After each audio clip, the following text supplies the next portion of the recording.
a todos los asistentes de la sala, al igual que a todos los internautas que nos escuchan por las redes sociales. Es muy grato para mí, pues, estar en la fundación para poder explicar el gobierno, la administración de Alfonso López Miquelsen, quien gobernó desde el año 1974 a 1978, considerado el primer gobierno posterior al Frente Nacional. Entonces, vamos a partir con los antecedentes del cuatrenio liberal de Alfonso López Miquelsen. Recordemos que en 1974 terminó el gobierno de Misael Pastrana Borrero, con el cual se dio fin a la alternancia del poder de los partidos liberal y conservador del Frente Nacional. Entonces, después de esta finalización de la alternancia del poder, la cual pues fue muy controvertido por las elecciones del 19 de abril de 1970, que se decía que hubo fraude electoral porque se rumoraba que el verdadero ganador fue Gustavo Rojas Pinilla, general del ejército colombiano, quien fue presidente de la República de 1953 a 1957, se buscaba, después del Frente Nacional, una renovación política. Asimismo, había, según los analistas, una separación y una brecha entre la ciudad y el campo. Entonces, esa fue una de las promesas de campaña de Alfonso López Miquelsen para las elecciones de 1974. Y entonces, en esa búsqueda de renovación, pues ya como finalizó ese pacto de caballeros entre liberales y conservadores de alternarse el poder para ponerle fin a esa violencia nacional tripartidista, entonces, pues se postularon 3 hijos de presidente, más 2 candidatos independientes, lo que llamaron en ese entonces la elección de los delfines, quienes fueron Alfonso López Miquelsen por el Partido Liberal, Álvaro Gómez Hurtado por el Partido Conservador y María Eugenia Rojas de Moreno por la Alianza Nacional Popular, ANAPO. Entonces, estos 3 candidatos fueron los que más se destacaron porque eran hijos de presidentes, aspiraban a la presidencia de la República y tenían renombre. Acordémonos que Rojas Pinilla había prometido, a pesar de lo que pasó en el Frente Nacional en las elecciones del 19 de abril de 1970, acordémonos que pues prometió lanzarse para las elecciones del 74, pero murió en 1973 en el municipio de Melgar, Tolima. Entonces, pues en reemplazo quedó María Eugenia Rojas de Moreno, de la ANAP. Y entonces los resultados electorales fueron los siguientes. Alfonso López Miquelsen, recordado por haber pertenecido y haber fundado el MRL, que fue un movimiento que combatió la alternancia de poder del Frente Nacional, logró 2.229.719 votos frente a 1.634.879 de Álvaro Gómez Hurtado, contra 492.166 de María Eugenia Rojas. Luego vino Hernando Echeverry, independiente de la Unión Nacional Opositora, con 130.053 votos, y Hermes Duarte, del Partido Demócrata Cristiano, con 5.718 votos. Entonces, López resultó vencedor y entonces con ello se dio inicio al mandato claro. Vamos a pasar al mandato claro. Este mandato claro empezó cuando López tomó posesión el 7 de agosto de 1974. Su propuesta consistió en realizar una transición entre el Frente Nacional para la creación de un nuevo régimen político, algo que no se dio por lo que vamos a ver más adelante. De igual manera, prometió y dijo que dentro de su lema de campaña había dicho en su discurso de posesión de que Colombia debía ser el Japón de Sudamérica, algo que pues fue muy polémico y posteriormente pues ha sido muy criticado sobremanera. También proponía defender al 50% de la población más pobre por medio de las decisiones de Estado, buscar la igualdad de los sexos, lo cual fue un acierto en su política, y también un ataque a los monopolios nacionales e internacionales. Todo esto resumido en promesa de grandes transformaciones para el país. Entonces tenemos lo siguiente, acordémonos, todo presidente, desde que yo tengo uso de razón, lo primero que hace es buscar una reforma tributaria y llegué a la conclusión que eso será así por los siglos de los siglos. Es lo primero que hace un presidente, buscar la reforma tributaria, porque no hay ingresos en el fisco. Entonces, López prometió reducir la inflación que cernía al país. Ahora, entonces él acudió al artículo 122 de la Constitución de 1886, el cual le concedía facultades extraordinarias a un presidente. Esto lo llevó a crear decretos de emergencia económica durante 45 días.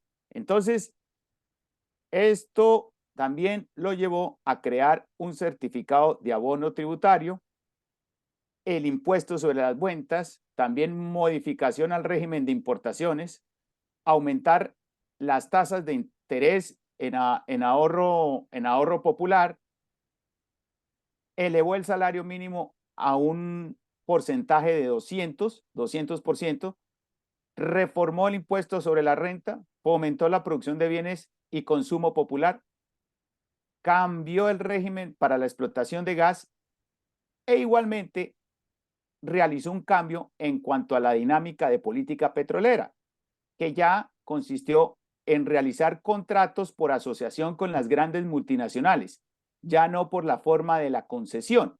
Y esto también se debe a la dinámica global de la época. Acordémonos que 1974 fue la época de la crisis energética debido a la guerra del Yom Kippur y los países árabes de la OPEP, cuando se dieron cuenta que con ese petróleo los países occidentales apoyaban a Israel, entonces decidieron de un plumazo, pues recortar las cantidades de crudo y elevaron el precio del petróleo.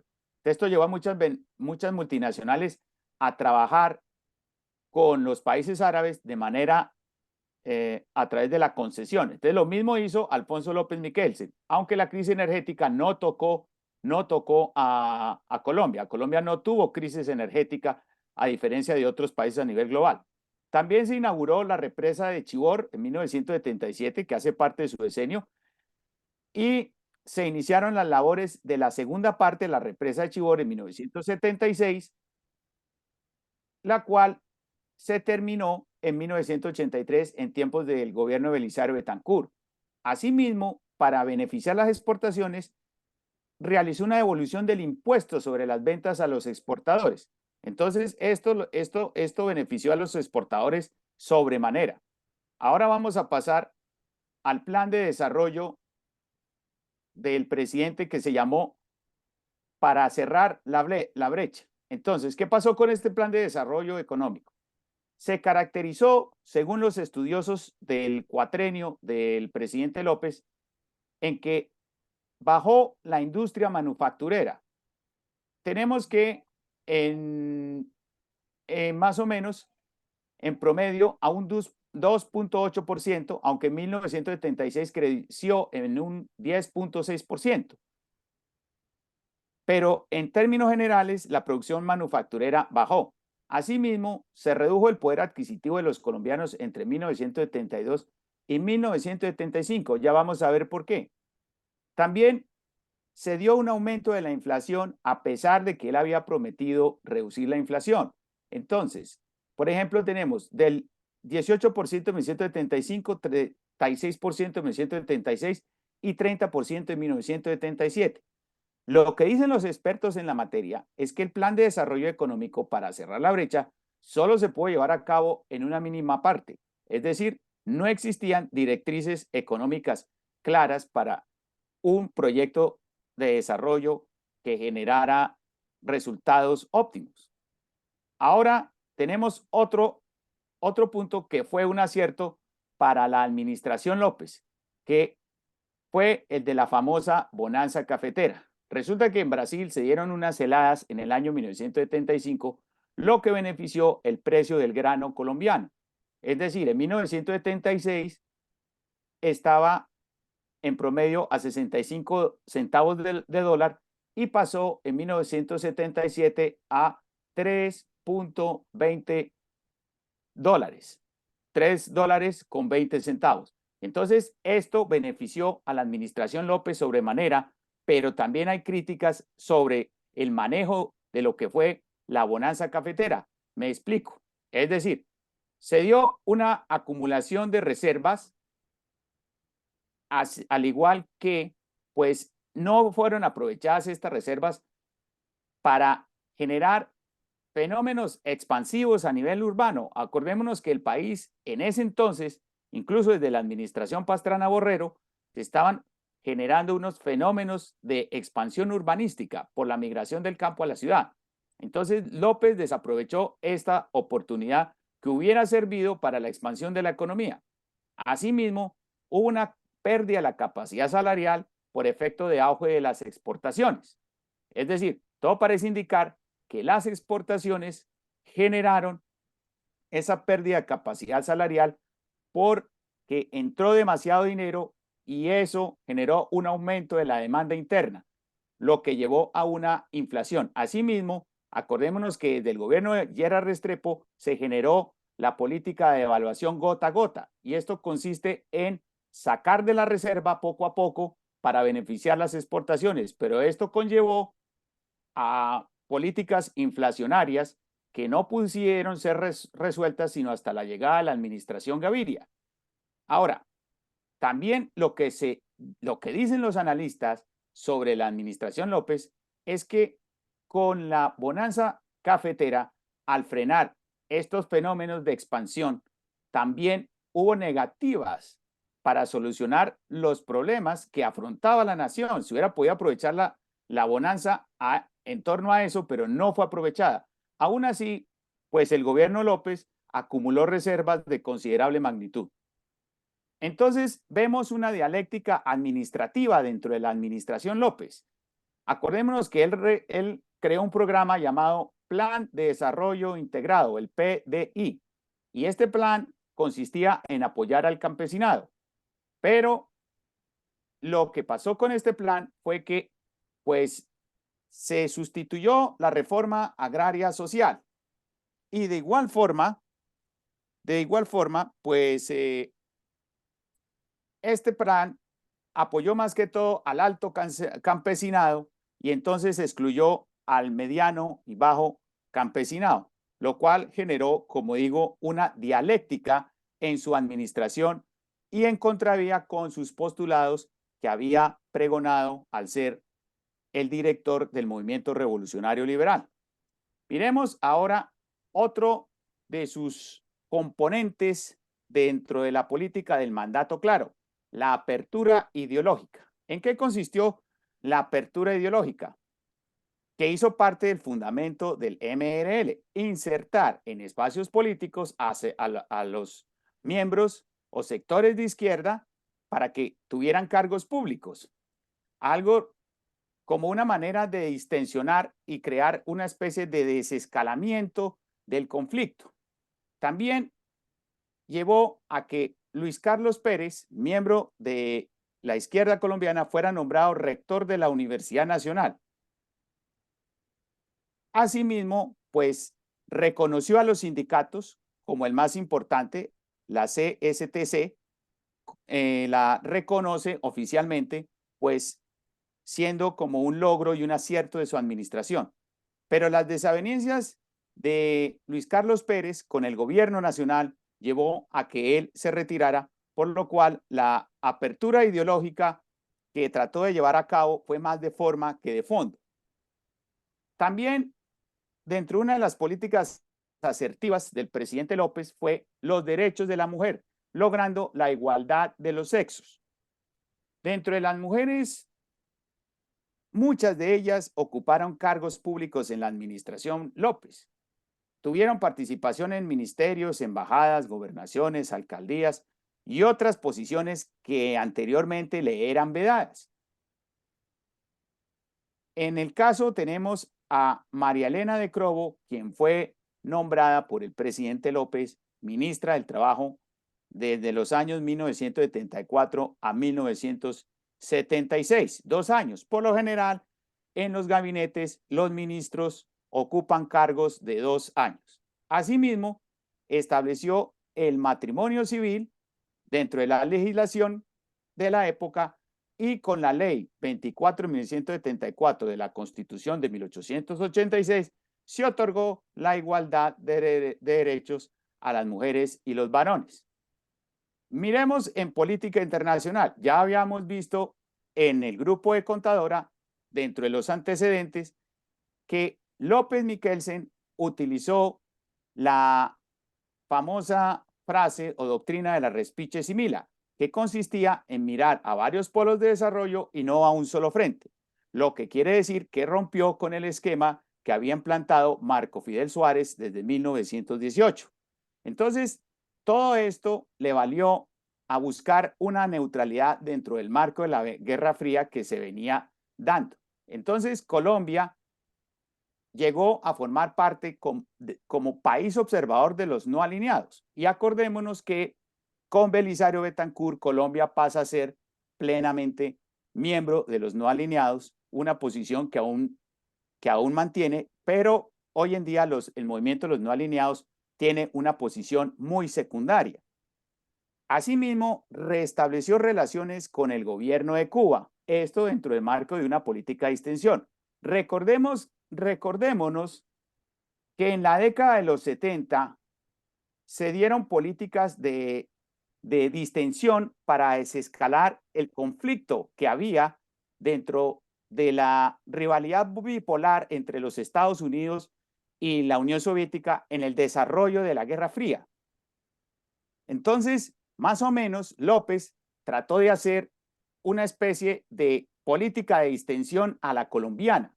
Entonces, es por eso que ciertas políticas en cuanto a orden público no van a tener una continuidad con la que se había dado en tiempos de Misael Pastrana Borrero. Asimismo, el presidente López impulsó un grupo multilateral, pues contando no solamente Colombia, sino México, Venezuela y Panamá, para apoyar al jefe de Estado, Omar Torrijos, jefe de Estado de Panamá, con el presidente de Estados Unidos, Jimmy Carter, de buscar unos acuerdos que garantizaran la entrega del canal interoceánico de Panamá. Esto se llevó a cabo en el Tratado Torrijos-Carter de 1977, con el cual Estados Unidos aseguró la entrega del canal interoceánico para 1999, que fue cumplido en ese año por el presidente Bill Clinton, que le entregó la soberanía del canal interoceánico a la presidenta Mireya Moscoso. Y como compensación, el Estado colombiano, sus embarcaciones pueden cruzar el canal interoceánico sin tener que pagar peaje alguno. Entonces, esos son más o menos aspectos de la política internacional de López Michelsen, la cual muchos consideran que fue un experto en relaciones internacionales. Ahora miremos la política monetaria, que esto va a ser muy importante dentro de la administración López. Su política monetaria fue estricta. Buscó una contracción del crédito al sector privado. Es decir, lo que hizo fue técnicamente cerrar el encaje bancario. Cuando se cierra el encaje bancario, aumenta la tasa de interés. Cuando la tasa de interés aumenta, entonces, pues en teoría puede bajar la inflación, porque los consumidores tienen que pagar sus deudas y entonces no se dedican a, a, a invertir o consumir en el sector. Pero esto no es un absoluto, porque esto también puede llevar a que muchas empresas se cierren, como lo que sucedió en ese entonces, y entonces esto llevó a una recesión industrial y por ende más inflaron las ofertas. Asimismo, López Michelsen liberó el sector financiero. Lo que algunos historiadores aducen es que las primeras reformas neoliberales de la Escuela Económica de Chicago de Milton Friedman empezaron en Colombia durante el gobierno de Virgilio Barco y de César Gaviria, pero los primeros presidentes en aplicar las primeras medidas neoliberales del país, es decir, que el Estado se aleja de la economía y le da liberación a las fuerzas del mercado, vinieron desde Alfonso López Michelsen y Julio César Turbay, especialmente con el sector financiero. Entonces, al liberar el sector financiero, pues se elevaron las tasas de interés activas, especialmente, pero también subieron las tasas de interés pasivas, o sea, lo que llamamos las tasas de colocación o las tasas de deudas, las tasas de préstamo. Y entonces esto llevó a un empeoramiento de la distribución del ingreso. Aunque las tasas de interés activas o las tasas de ahorro aumentaron sobremanera, muy significativamente, y se generó una cultura del ahorro que hoy en día ya no hay en el país. Entonces, esto generó una concentración del poder en dicho sector, el sector financiero. Y de igual forma, esto llevó a la disminución del Estado en el Producto Interno Bruto en proporción a los objetivos sociales, según palabras de historiadores económicos como Jesús Antonio Bejarano. Ahora, vamos a mirar dentro de la política monetaria.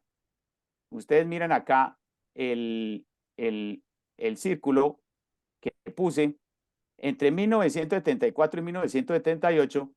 Las tasas activas o las tasas de ahorros van a estar más o menos en un promedio de 25%, lo cual es significativo porque pues aumentaron los niveles de ahorro, lo cual es muy, muy significativo, pero esto dio para que durante la administración Turbay se liberaran las tasas pasivas y eso fue lo que llevó a la crisis del sector financiero en 1982.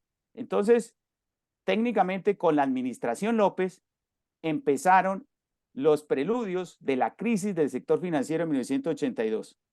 Ahora miremos aquí dentro de la participación porcentual del Producto Interno Bruto Real. Tenemos que el sector financiero, esa participación en los años de 1975 a 1979, es decir, combinado junto con la administración Turbay, la participación del sector financiero fue del 6.8%. Esto quiere decir que es un dato muy significativo, lo cual indica y demuestra que hubo una concentración del poder en dicho sector. Y esto pues es una contradicción a los principios de López que proponía pues combatir los monopolios del país, internacionales y nacionales. Ahora miremos la política de orden público. ¿En qué consistió la política de orden público? Resulta que en 1973 y 1974 se llevó a cabo la famosa Operación Anorí, que fue muy emblemática para las fuerzas militares porque puso al ELN en jaque. Como bien se sabe, dieron de baja a los hermanos Manuel y Antonio Vázquez Castaño. Quedaban unos reductos por ser combatidos y neutralizados, pero durante la transición del gobierno de Misael Pastrana a Alfonso López Michelsen, el presidente López dio la orden de suspender los operativos. Y entonces se desmontó el cerco que se le impuso a las fuerzas militares al ELN. Y entonces esto hizo que los reductos escaparan, perdiendo una oportunidad valiosa. Asimismo, esta situación llevó al efecto de la queja de los generales Álvaro Valencia Tobar y Gabriel Puyana, veteranos de la Guerra de Corea, y el general Valencia, nombrado comandante del ejército, y se rumoraba que iba a haber un golpe de Estado protagonizado por dichos generales, lo cual todo parece indicar que fue solamente un rumor. Entonces, en mayo de 1975, el presidente López los mandó a calificar servicios. Y entonces el presidente López puso a las fuerzas militares a pasar a la contención estratégica, lo que llevó a que las fuerzas militares perdieran la iniciativa. Y es aquí donde enfoco yo la situación de que y desde el punto de vista historiográfico, muchos historiadores dicen, sin conocimiento de causa, que es que las fuerzas militares no han sido capaces con la guerrilla. No, señor. Lo que pasa es que las fuerzas militares desde López Miquelsen pasaron a la defensiva. Y siempre lo digo yo porque yo he hablado con muchos militares veteranos de la época, de varias fuerzas militares, ejército, armada y fuerza aérea, que en esa época se sabía dónde estaban ubicados los grupos guerrilleros, pero López, posteriormente Turbay y varios presidentes, hasta Andrés Pastrana, que dio la orden de pasar a las fuerzas militares a la ofensiva, claro que por fuera de la zona de despeje, y ya con Uribe se pasó a la ofensiva a plenitud. En esa época, los presidentes le dieron la orden a las fuerzas militares de no atacar campamentos guerrilleros, sino que debían defenderse de las acciones de la guerrilla. Entonces esto llevó a que se perdiera la iniciativa y entonces se perdió una oportunidad de oro única para las fuerzas militares, porque de lo contrario ya se hubieran derrotado a los grupos guerrilleros y no hubieran crecido los frentes como crecieron desde Alfonso López Miquelsen hasta Álvaro Uribe Vélez. Bien, entonces también hubo el atentado al general Rincón Quiñones, que fue uno de los directores de la Operación Anorí, y este general murió debido al atentado. Era muy frecuente en esa época que atentaran contra generales, pero posteriormente se mejoraron los dispositivos de seguridad y ya no han vuelto a haber atentados. También en 1975, en el mes de marzo, las fuerzas militares tomaron el Centro de Operaciones de las Fuerzas Armadas Revolucionarias de Colombia, FARC, en Caño Abarco, ubicado en Cimitarra. Entonces esto llevó a un control de la zona del Magdalena Medio y pues fue una operación emblemática para las fuerzas militares. También tenemos que el líder sindical José Raquel Mercado, quien se había acercado a las políticas de López Miquelsen, y en lo cual en parte se sentía algo identificado, fue secuestrado por el M-19 y asesinado el 19 de abril de 1976, encontrado en la glorieta el 20 de julio, que queda en la calle 63 con avenida 68 en Bogotá.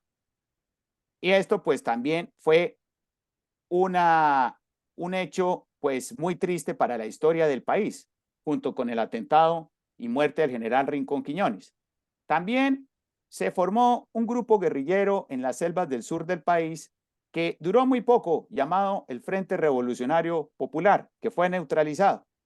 Asimismo, entre 1977 y 1978, entre septiembre y el 22 de febrero, septiembre del 77 a febrero de 1978, se formó el Grupo de Autodefensa de Puerto Boyacá, Los Escopeteros, liderados por Ramón Izaza, que en estos momentos está bajo el proceso de justicia y paz, creado por Álvaro Uribe Vélez. Y estos grupos escopeteros lograron no solamente pues neutralizar a los grupos guerrilleros que existían en Magdalena Medio, sino que lograron aumentar su presencia en departamentos como Santander, Boyacá, Antioquia y Cundinamarca. Recordemos que en ese entonces los grupos de autodefensa estaban admitidos por la ley, pero estos grupos fueron evolucionando no solamente ya una defensa, sino que pasaron a una ofensiva. Podemos decirle que no eran grupos de autodefensa, sino de autoofensivas. Claro, y como el Estado, pues las fuerzas militares no estaban en condición de atacar, porque la orden era mantenerse a la defensiva y no pasar a la ofensiva, a neutralizar a los grupos guerrilleros, pues estos grupos trataron de ocupar y de hacer el papel del Estado y se involucraron con grupos narcotraficantes, contrabandistas, etcétera, etcétera, criminales, que se deformaron y entonces acordémonos que para 1989 el presidente Barco les declaró la guerra por la muerte del líder de la UP, José Antequera, así como hirieron de muerte al candidato liberal Ernesto Samper Pizano. Entonces, esta deformación fue lo que llevó a que ya el Estado, para 1989, pasara a declararles la guerra. Ahora miremos otro aspecto que se dio durante la administración López, la bonanza marimbera, que fue el nuevo fenómeno delictivo del país. Un fenómeno que se volvió incontrolable por el aumento de tráfico de estupefacientes. En esa época, Colombia pasó a ser el primer productor de marihuana en el mundo. Se estima que al país le llegaban 8.000 millones de dólares, con lo cual triplicaba el presupuesto nacional y duplicaba los ingresos provenientes de las exportaciones de café. En esa época también se calculó que los marimberos habían cultivado 58.000 hectáreas y asimismo algunas personas pidieron al gobierno legalizar dicha actividad con el objetivo de redistribuir los ingresos derivados de las ganancias que eran altísimas. Afortunadamente, el gobierno hizo caso omiso a esos cantos de sirena. Ahora miremos aquí en esta diapositiva que puse, llamada del mandato claro al mandato caro, que fue lo que dijeron de la administración López por la inflación que se dio. Nuevamente vemos la diapositiva de el 33, entre 30 y 33.8% en 1977. Entonces hay unos factores que llevaron a esta inflación. Ya lo habíamos dicho en unas diapositivas anteriores, pero ahora vamos a ser más específicos. Entonces, acordémonos que por la política monetaria se aumentaron las tasas de interés. Entonces, este aumento de la tasa de interés llevó a que se redujeran las ofertas porque muchas empresas cerraron. Recordémonos, por ejemplo, la empresa de hilanderías de San José de Suaita, por ejemplo, que existe en Santander. Esa se cerró en 1977 por las altas tasas de interés. Al reducirse las ofertas, entonces se redujo la producción. Y entonces esto llevó a una recesión industrial y se generó mucho desempleo con los sectores trabajadores. El historiador Gilberto Ramírez Espinosa, que ha estado estudiando la economía del Frente Nacional y del gobierno de López, dice lo siguiente, que es muy interesante.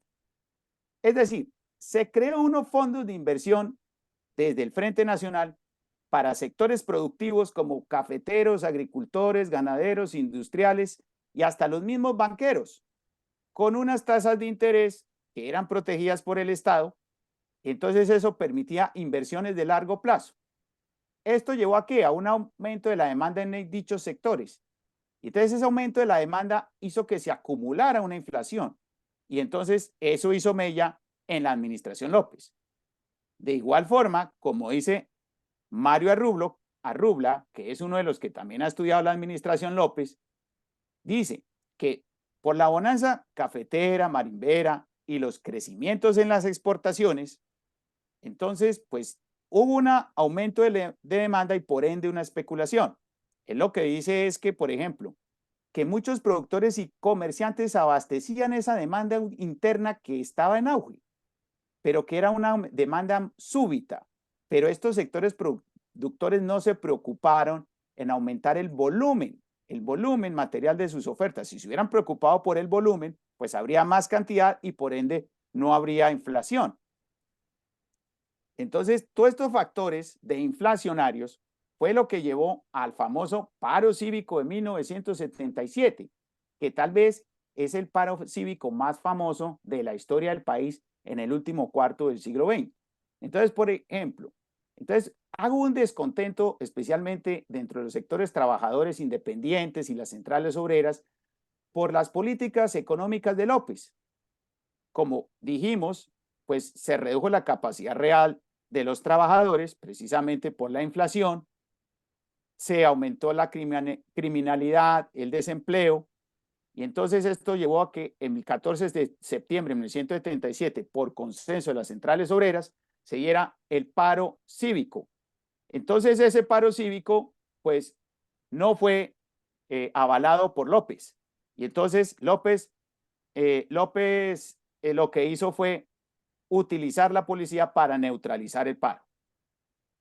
Según estadísticas, se dieron en 10 meses, se dieron 51 paros desde el septiembre del 77 hasta mayo del 78. Los paros locales más famosos fueron, y miremos que hubo paros antes del paro del 77, uno en Barbosa en el 75, también en Bucaramanga en el mismo año, en Florencia en el 76 y en el 77, en el mismo año en el 77 Jumbo, en Barranca Bermeja del 75 al 77 y en Ipiales en el 78. Ahora miremos las conclusiones. ¿Cuáles son las conclusiones de este mandato de Alfonso López Miquels?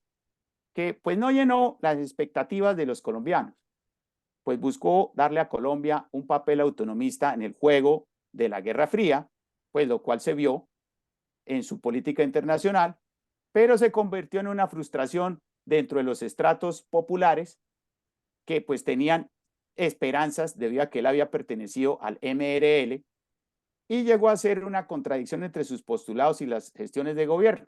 Asimismo, pues en cierta forma mantuvo vivas las corrientes del Frente Nacional mediante otras vías: la burocracia, el clientelismo, la exclusión y los monopolios.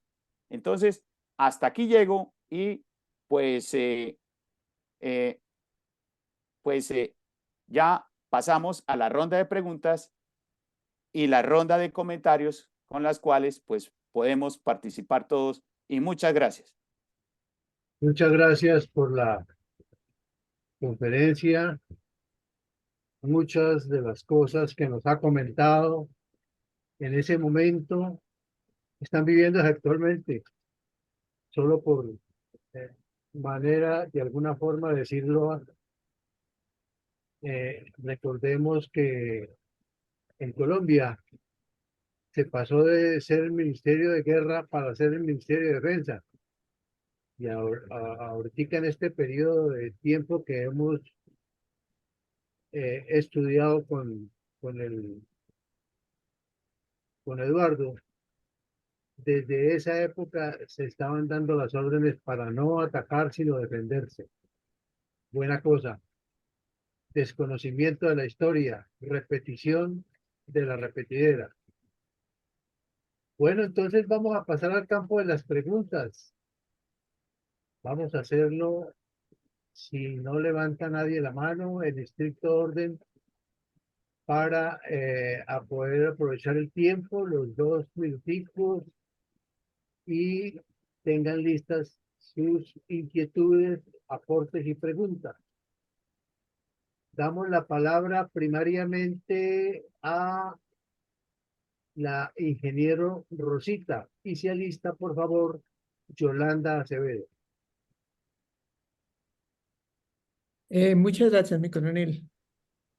Evidentemente, el gobierno de López Miquelsen fue una contradicción en muchos aspectos.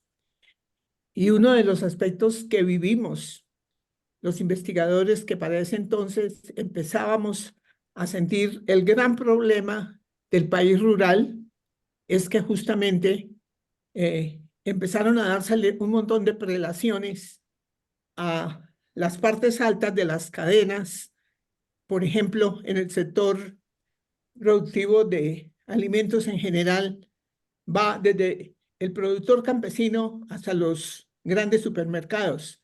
Y los bancos, que teóricamente que tenían que resolver el problema de créditos para el desarrollo del sector rural, le prestaban el dinero solamente a la parte alta, o sea, a los grandes supermercados.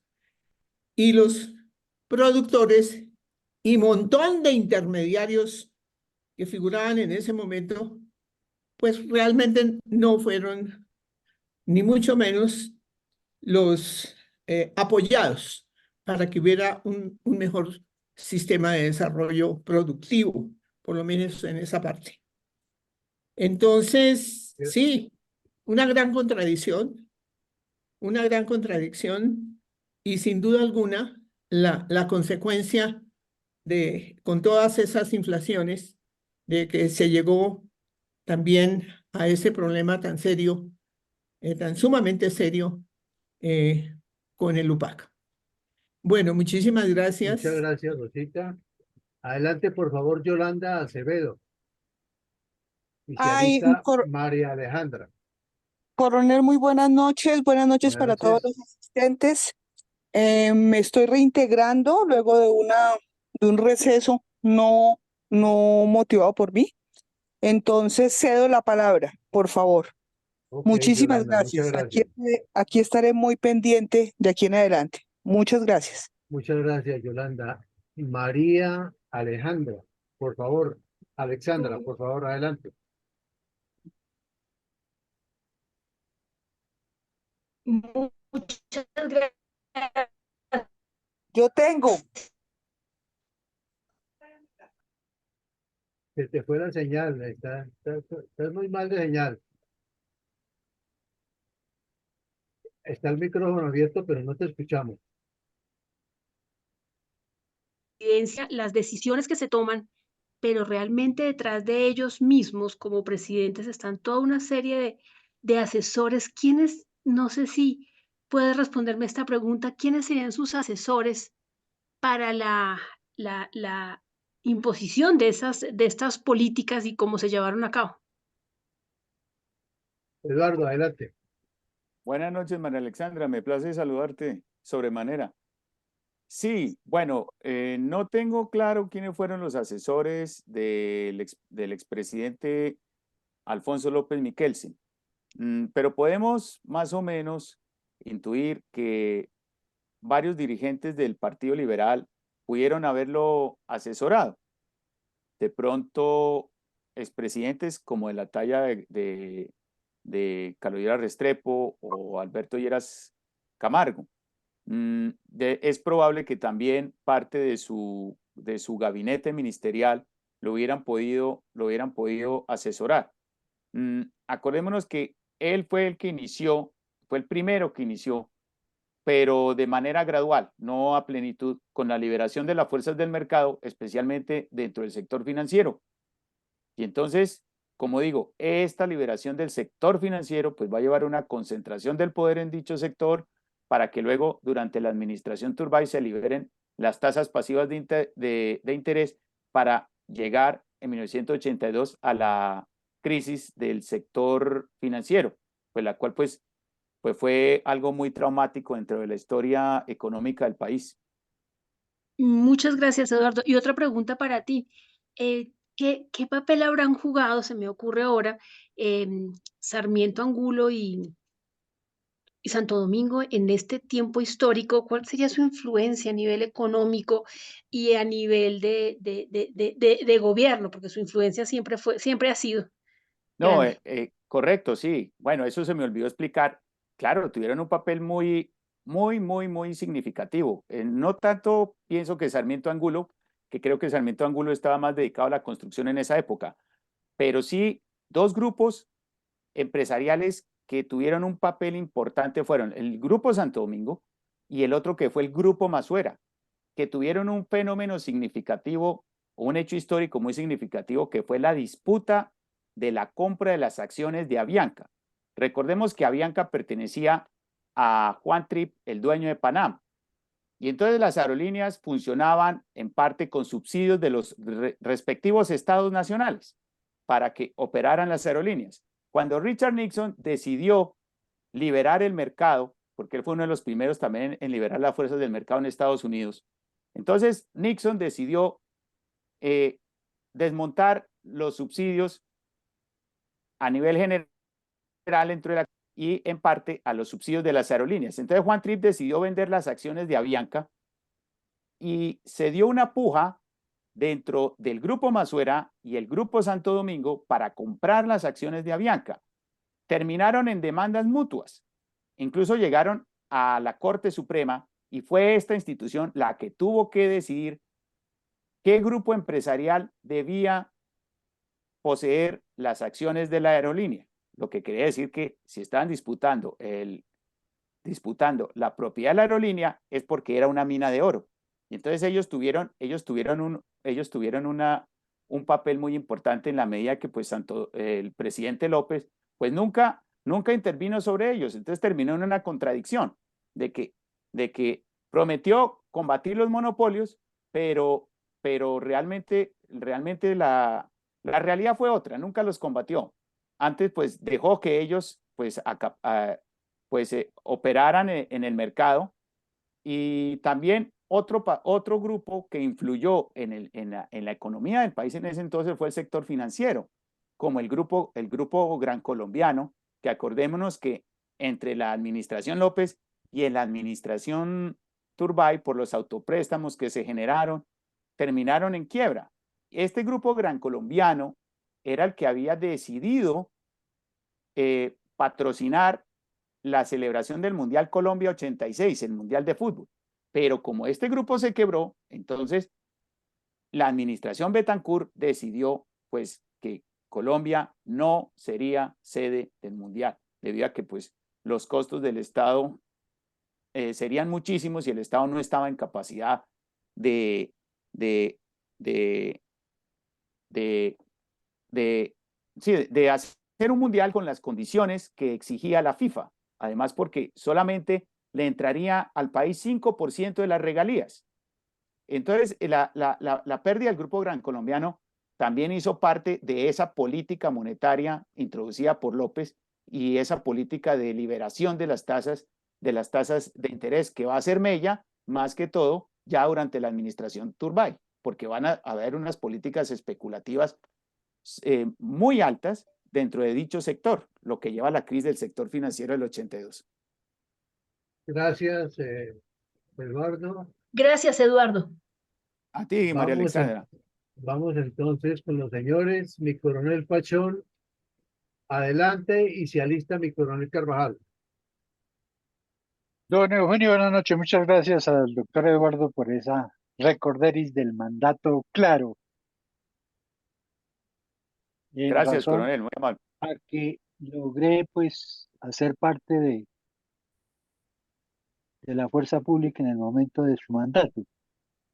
Pues no sé si de pronto recordar de que la bonanza marimbera inició prácticamente en la zona de la Sierra Nevada, pues eso venía desde antes de este señor presidente. Eso venía desde el año 69, 70, inclusive por ahí en el año 73, 74, fue emblemático en esa época la noticia de un cargamento de marihuana en la playa, por ahí en la zona de Mamatoco, de 516 bultos, y a los pocos días de ese hecho, un camión que transitaba por el barrio que conduce ahí por la orilla del río, que va a desembocar ahí al lado del batallón en Santa Marta, se volcó porque detrás iba una patrulla de la policía y los policías simplemente se dieron cuenta después de que huyeron los personajes que iban con el cargamento. Bueno, eso hace parte de la historia patria de nuestro país. Pues de resto no tengo mayor información ni preguntas que hacerle. Muchas gracias, doctor Eduardo.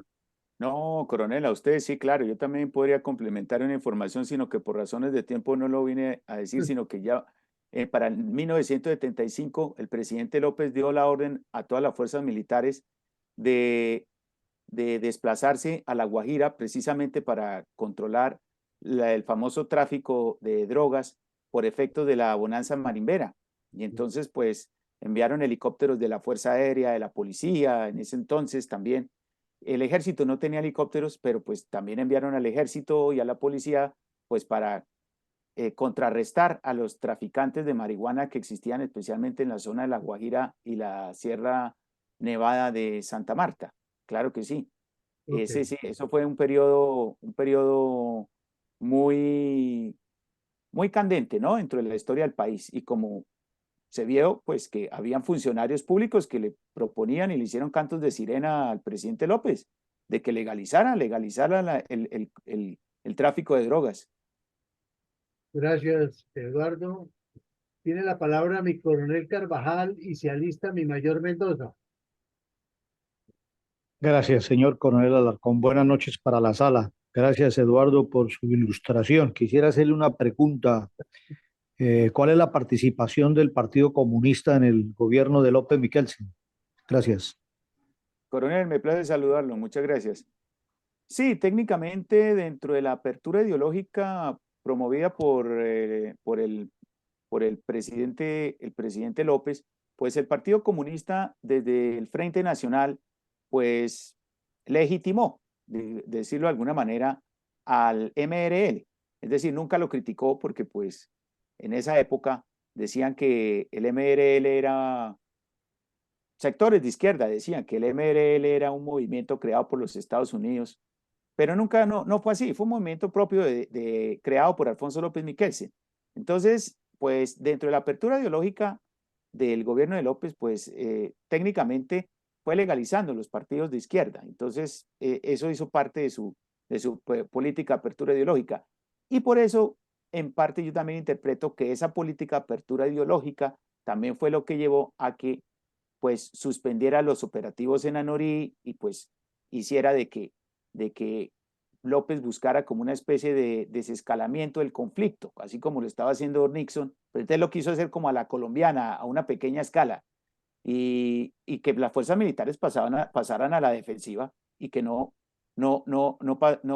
emprendieran ofensivas contra los grupos guerrilleros, pues lo cual para mí fue un error craso que cometió él como comandante y jefe de las fuerzas militares. Pero sí, el Partido Comunista técnicamente fue legalizado. Gracias, Eduardo, mi coronel Carvajal. Adelante, por favor, mi mayor Mendoza y se alista Elías Ortiz. Muchas gracias, coronel Alarcón, y muchas gracias por su amplia información, Eduardo. De todas maneras, yo quiero ampliar la cuestión o el procedimiento en contra de las fuerzas militares del presidente El Pollo López, que lo único que hizo fue destruir y amedrentar prácticamente a las fuerzas militares con la destitución del general Valencia Tovar, un oficial insigne, pero desafortunadamente sobre él habían dos oficiales podridos que eran Valencia Tovar, Barón Valencia y Herrera Calderón. Pues la operación Anorí también fue, me acuerdo, de una exposición que hizo el general Andrade Anaya, que se vanaglorió también de que él fue el que fue en helicópteros y posteriormente en un avión y sacó a toda la cúpula, o la cúpula no, los poquitos que quedaban del ELN y lo llevó a Cuba para que se reorganizaran y volvieran a lo que hoy tenemos. Fuera de eso, pues López prácticamente fue también el que primero abrió la puerta a la izquierda y lo que vemos que es la repetición de Belisario, del mismo César Gaviria Trujillo, de Pastrana, del sátrapa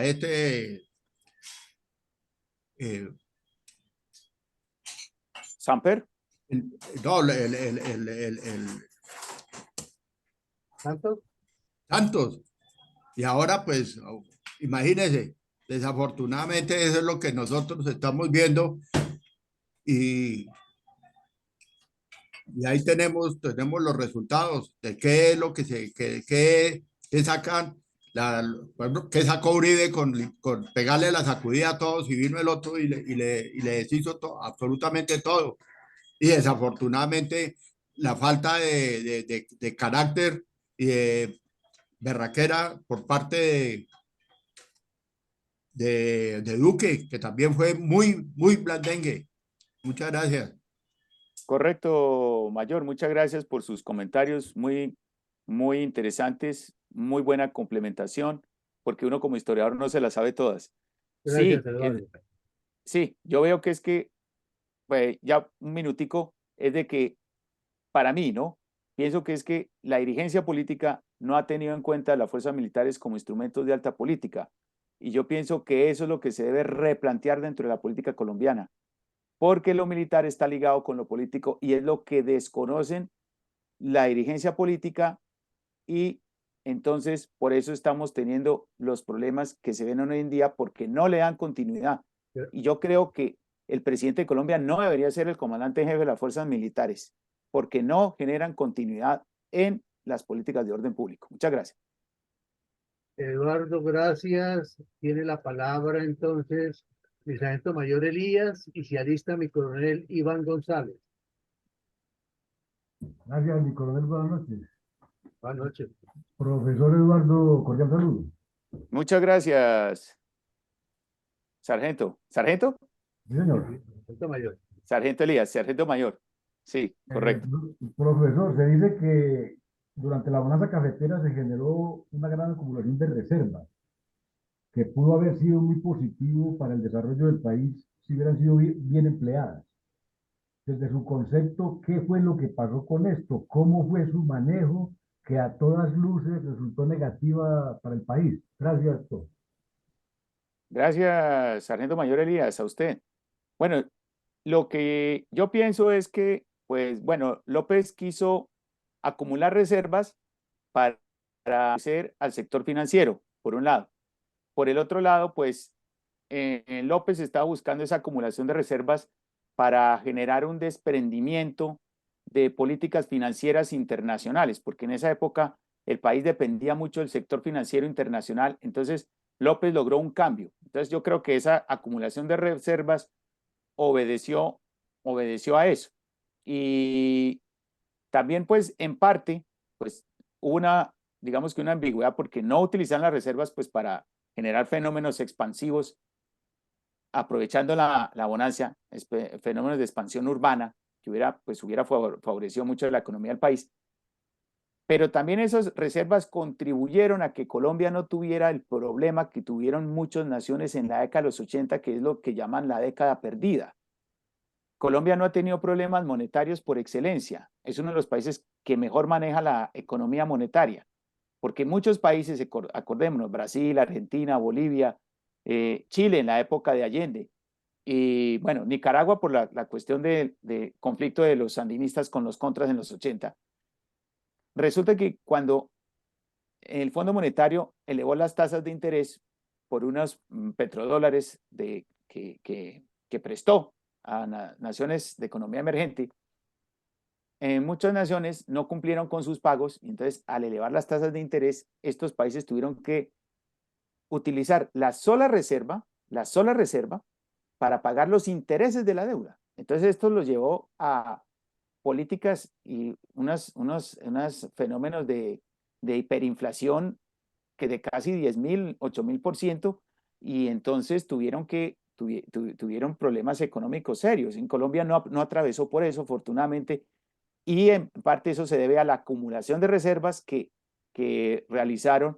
realizó pues López Miquelsen, posteriormente Turbay, y más aún Belisario Betancur, que también decidió reevaluar la tasa de cambio, pero eso afectó al sector de la economía. Y entonces esto fue lo que llevó a que Belisario tuviera que ir a Estados Unidos a buscar créditos internacionales para beneficiar la economía, especialmente el sector externo, o sea, el sector exportador del país.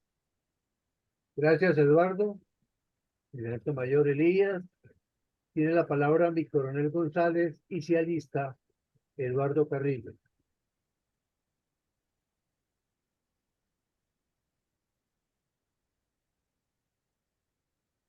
Gracias, mi coronel.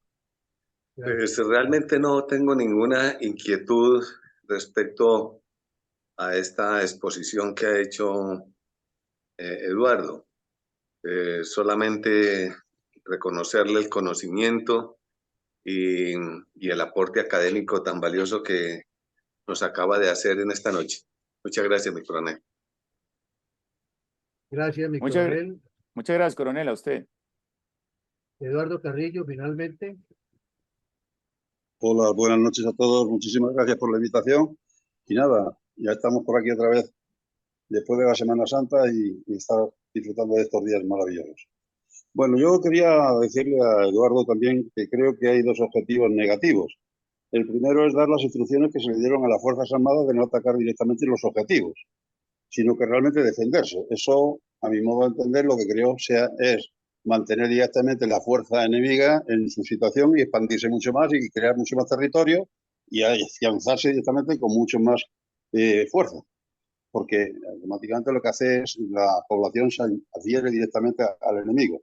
Punto número uno. Y el segundo, con lo cual, el otro error grave, que creo que es más importante todavía que este otro, es decir que nos vamos del campo a la ciudad. Cuando nosotros llevamos a las personas del campo a la ciudad, lo que creamos es un problema. Antes lo decía Eduardo en el análisis, que es que realmente lo que hacemos es negativamente producir una mano de obra barata. No regulamos, mejor dicho, no crecemos económicamente, sino que dejamos es realmente de producir económicamente nuestra propia industria, porque abandonamos nuestra industria. Y en ese campo creo que lo que perdemos es la productividad de nuestro autoconsumo propio, teniendo que recurrir directamente, en este caso, como también se ha comentado, directamente es a la producción de las drogas, como en este caso era la marihuana. Gracias. Muchas gracias, Eduardo, a usted. Muchas gracias por esa complementación. Sí, señor. Correcto, exactamente. Y hoy en día, por ejemplo, hay mucha migración del campo a la ciudad y pues esto está llevando a que aumenten los cordones de miseria en los centros urbanos. Y antes, al contrario, por esa situación está aumentando el precio del jornal, que es lo que no se está dando cuenta los sectores campesinos de hoy en día. Finalmente, Eduardo, tenemos una pregunta en el Facebook. Dice Henry, buenas noches para todos, especial saludo para Eduardo por su análisis. El Japón de Sudamérica. Esta frase de López Miquelsen es muy común, pero le dan diferentes interpretaciones. Una es que Colombia debería emular a Japón y empezar a desarrollar la industria con productos primarios. El Japón tuvo más o menos el mismo proceso de la China, en el sentido que comenzó a producir artículos primarios de baja calidad hasta alcanzar niveles de calidad. ¿Era ese el sentido de la frase? Amén de las anécdotas, de las muchas anécdotas, existe una en que María Elena de Clovo, muy cercana a López, en algún momento fue detenida en el departamento de Córdoba, transportando material de guerra para un grupo guerrillero, pero el gobierno la protegió y nada pasó. Y dice, finalmente fue la ventanilla siniestra una gran operación de lavado de activos. Adelante, Eduardo. Gracias. Bueno, en primer lugar, pues saludar a Henry y no, muchas gracias con sus elogios.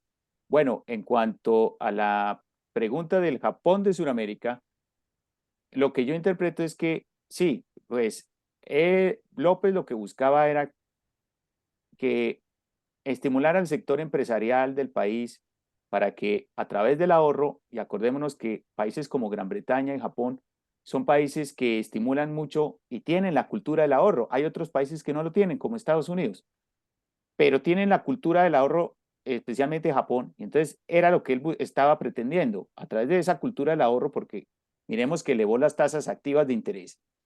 Con Turbay van a ser las pasivas. Entonces, a través de ese ahorro, poder generar fenómenos de expansión industrial.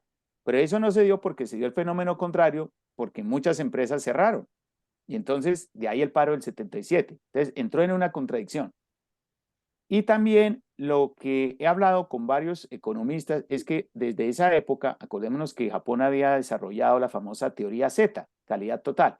Entonces, también se buscó entre los 70 y los 80 implementar la teoría Z, pero como dicen, con la mentalidad de acá, la idiosincrasia del colombiano, pues nunca se cumplió, no se pudo cumplir a cabalidad, la famosa teoría Z. Entonces, desde esa época se veía también, se trataba de como de imitar ese modelo. tenemos la otra pregunta relacionada con María Elena de Crobo. Bueno, no sé, no supe lo de María Elena de Crobo, pues para mí es algo nuevo esa noticia. Lo que pasa es que López Miquelsen, acordémonos que como perteneció al MRL, fue el fundador del MRL, hubo muchos miembros de la izquierda, muchos de ellos se metieron transitoriamente en actividades de subversión armada, y entonces, pues, cuando se metían en esas actividades, pues el mismo López pues trataba como de perdonarlos. Incluso dicen que con la cuestión de la operación Anorí, pues muchos familiares del ELN le hicieron antesala a López cuando era presidente, porque muchos de ellos habían pertenecido al MRL. Y entonces es por eso que pues, dicen que eso también fue uno de los factores por los cuales López suspendió los operativos en Anorí. Y bueno, había acá otra pregunta, otra pregunta, ¿era la de Henry? La ventanilla siniestra. Ah, la ventanilla siniestra, el lavado de activos. Bueno, yo no creo que pues, hubiera buscado lavado de activos la misma administración, pero sí es probable que varios sectores privados de la época hubieran lavado dinero a los narcotraficantes, que ustedes saben que los narcotraficantes, pues lo que necesitaban era, pues, legalizar sus actividades por medio de empresas fachada, que es lo que realmente hace, y hoy lo siguen haciendo. Entonces, a través de los bancos y a través de empresas que realizan para justificar ganancias, inflan los precios, maquillan los balances, y entonces dicen que por eso son altamente millonarios. Eso lo hacía el cartel de Medellín, lo hacía el cartel de Cali, con su bonanza marimera, luego pasaron a la bonanza cocalera, y entonces lo hacían. Entonces es probable que muchos elementos del sector privado, especialmente del sector financiero, pues lavara dinero, pero sin saber la procedencia de esos dineros, sin saber la procedencia de los narcotraficantes que se disfrazaban como empresarios. Entonces no había en esa época el verdadero control que hoy existe a través de la DIAN y a través de otros organismos de control de instituciones que precisamente hacen control a esas dinámicas delictivas.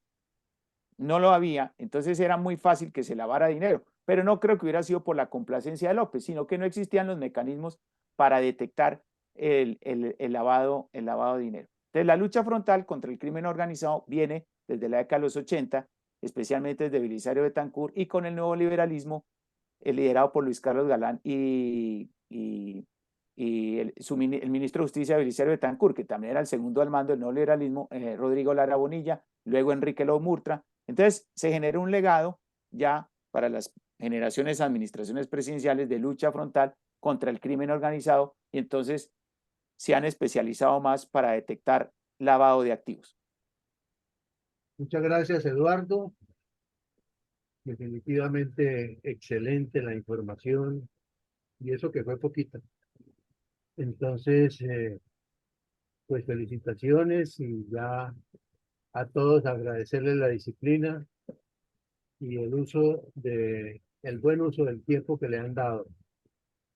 Ya entonces pasamos a los comentarios de mi coronel Villamarín y la bendición por el día de hoy. Adelante, por favor, mi coronel. Bueno, muchas gracias, mi coronel, muy amable.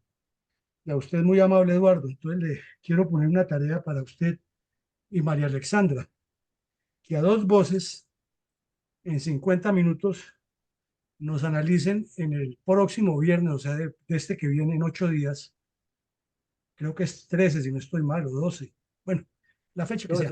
12 de abril, nos analicen a dos voces el gobierno de Julio César Turbay, más o menos con los mismos enfoques de hoy, pero que sea usted los dos compartidos para escuchar un análisis interesante. Entonces le pedimos el favor a María Alexandra y a Eduardo. Correcto, coronel, gracias, muy amable. Bueno, entonces, respecto a este personaje que lo hemos traído a propósito, porque tiene tantos enemigos como amigos. Es un señor que, en el juicio personal nuestro, le hizo mucho daño al país, pero para otras personas fue un transformador. Y él muy hábil, porque era una persona muy hábil, hablaba varios idiomas, era constitucionalista, era penalista, sabía mucho de derecho civil y sabía mucho de tramoyas también. Se caracterizó por ir siempre en contra del establecimiento al que él pertenecía. No porque tuviera mentalidad comunista, porque él nunca lo fue, pero sí aprovechó esa maquiavélica mentalidad para hacer alianzas con los comunistas en los años 60, ya que le había aprendido mucho al papá. Realmente él fue un buen discípulo del papá en los años 40. Preguntaba a María Alexandra que cuáles fueron los asesores y la respuesta es sencilla. Él era lopista. Los asesores de él eran él mismo. Él era un autócrata. Era una persona con un ego por las nubes, convencido de que él había venido con una aureola, con una distinción especial y que podía gobernar el país, porque el país le debía a él seguirlo, ya que era el elegido. Es más, él escribió hasta una novela que se llama Los Elegidos, que Los es elegidos. el alter ego de su personalidad. Ahí refleja lo que es su personalidad. Ese es Alfonso López Miquelsen. Hasta la Eh, llevaron al cine en la década de los 80, protagonizada claro, por Amparo Grisales. es que bueno, Amparo Grisales fue una de las que tantas que pasó por el haz de naipes. Correcto. Entonces, el señor nos dejó aquí en Colombia una enseñanza que la estamos decantando hasta ahora, porque es que eso es lo poderoso de la historia, y María Alexandra y Eduardo, que son historiadores, no nos pueden llevar la contraria en ese sentido. Es que cada vez que se le mete la mano a la historia, los hechos van mostrando cosas que no se mostraron en su momento o que otros historiadores, intencional o no intencionalmente, no lo han mostrado. Entonces aquí vemos que hay un reflejo interesante, es que lo hemos venido estudiando en la memoria histórica por la mañana, los 16 periodos del Frente Nacional, para lo único que le sirvieron a la dirigencia política colombiana fue para hundir a Rojas Pinilla completamente como la peor falla que le ha caído a Colombia, para maniatar las fuerzas militares, para legitimar la izquierda y para que nacieran todos los grupos subversivos. Y Colombia sobrevivió a pesar de sus dirigencias en la parte económica, porque el colombiano es emprendedor, porque los grupos económicos, en medio de todas las trapacerías que hacen, pagan impuestos, afortunadamente, o si no, esto sería terrible, y porque el populismo, del cual el señor López, y con esto cierro mi análisis un poquitico a lo largo ahí, el señor López fue un populista, y con ese populismo se ha venido jugando con los colombianos desde el Frente Nacional hacia acá, que ya ha habido más participación ciudadana, y nos han vendido siempre la idea de que viene un Mesías, viene un caudillo, viene un Salvador, y caemos en el mismo juego. ¿Y en qué se refleja eso o en qué afecta? Pues que no hay planes de gobierno, y el señor López no tenía plan de gobierno. Tenía un plan personal, unipersonal, de él, como él concebía Colombia, pero no tenía equipos de trabajo. En el año 72 ocurrió el famoso pacto de Chicoral en el Tolima, acerca de la definición del problema agrario en el país, y el señor López no hizo ningún cambio, prometió el cielo y la tierra, pero él era populista. Él lo que le interesaba era ganar las masas. Él tenía un temor grandísimo que la señora María Eugenia le ganara, aunque sabía que no tenía la misma fuerza que el general Rojas. Si el general Rojas hubiera vivido en el 74, barre completamente. Entonces preguntaba a mi coronel Carvajal, ¿cuál fue el rol de los comunistas en el gobierno de López o cuál fue el juego que les dio López? Pues muchísimo. Él trató de integrarlos, pero ahí le sucedió lo mismo que a los demás que habían intentado. A Belisario Betancur con la Unión Patriótica, que era el brazo armado de la FARC, el mismo Partido Comunista, y le dieron la vuelta. A Andrés Pastrana con el Caguán, a Santos con lo de Cuba y ahora Petro con las disidencias de la FARC.